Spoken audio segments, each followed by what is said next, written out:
The sun rises over the pristine suburban neighborhood of Oakwood Heights, where retired U.S. Army Colonel Monique Carter has recently moved in. The cul-de-sac is lined with neatly trimmed hedges, luxurious homes, and the ever-watchful eyes of the HOA President Karen Whitmore, a woman known for her obsessive control over the community.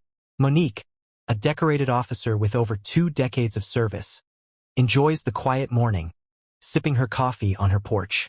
She notices a few lingering gazes from her neighbors but dismisses them. New faces in an old neighborhood always attract curiosity. As she heads to her driveway, she notices a letter pinned to her mailbox. A violation notice. Unauthorized flag display. All exterior decorations must be approved by the HOA. Her brows furrow.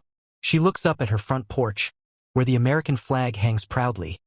A flag she fought for. A flag draped over the caskets of fallen soldiers.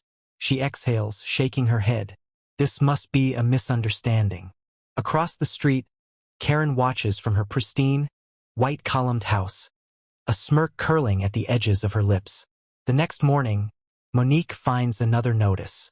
Final warning. Failure to comply will result in penalties. She decides to attend the next HOA meeting to resolve the issue. When she arrives, she finds herself met with stiff stares and polite hostility. Karen, seated at the head of the table, feigns a smile. "Ah, Colonel Carter. I see you received our notice." Monique nods. "Yes, and I'd like to understand why my flag violates community guidelines." Karen clasps her hands. "You see, we strive for uniformity in Oakwood Heights. If we allowed one person to break the rules, others would follow." Monique narrows her eyes. "That flag isn't just a decoration.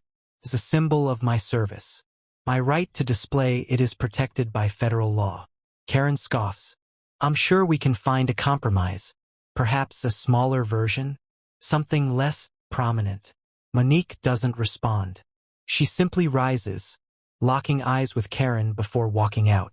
Karen, however, is not finished. Days pass, and the harassment intensifies. Monique finds her trash cans overturned, mysterious fines piling up, and neighbors suddenly distant. Then, she wakes up to find red paint splattered on her flag. Her fists clench. Enough. She installs security cameras and starts documenting everything. That's when she captures it. Karen, in the dead of night, sneaking onto her property. With undeniable proof, Monique confronts her at the next meeting. "Care to explain this?" She places printed photos on the table. Karen barely glances at them. "You must be mistaken." But the neighbors murmur, shifting uncomfortably. Karen's control is slipping. Karen refuses to back down. "You're making this a bigger issue than it needs to be." Monique folds her arms. "You trespassed on my property and vandalized my flag." Karen smirks. "Good luck proving that in court." Monique's phone buzzes. She glances at the caller ID and smiles. Time for the final move. She puts the phone on speaker. "General Hawkins, would you kindly repeat what you just told me?" A deep voice booms through the room. "Colonel Carter, I've contacted the legal department at the Pentagon. Your right to display the flag is non-negotiable.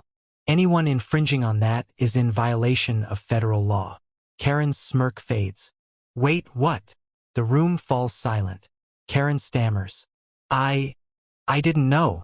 Monique crosses her arms. "Oh, you knew. You just didn't think I had the means to fight back." A new voice speaks up, Karen's own vice president. "Actually, Karen, the HOA can be sued for this." Karen's face turns pale. The board members begin whispering, and suddenly, Karen finds herself cornered. A new surprise awaits her. Monique's security footage, now emailed to every resident. The video shows Karen vandalizing the flag. Someone gasps. Another neighbor mutters, "Unbelievable." The HOA members murmur amongst themselves, and before Karen can protest, the decision is made. Effective immediately, Karen Whitmore is removed as president of the HOA. Karen stumbles back. "You can't do this." Monique leans in. "Watch me." Karen is not only removed from the HOA but also faces criminal charges for trespassing and vandalism. The community, once under her tight grip, begins to see the truth. Monique, standing on her porch once again, watches as neighbors approach her, not with suspicion, but with apologies. One by one, the flags appear. Homes up and down the street raise their own American flags in solidarity. As Karen's house is put up for sale, Monique finally exhales, feeling the weight lift from her shoulders. Justice is served, and the flag, it continues to wave, untouched, unchallenged, and victorious. Here's your full long-form video script with a cinematic, immersive, and dramatic storytelling style. Let me know if you need any tweaks or additional elements.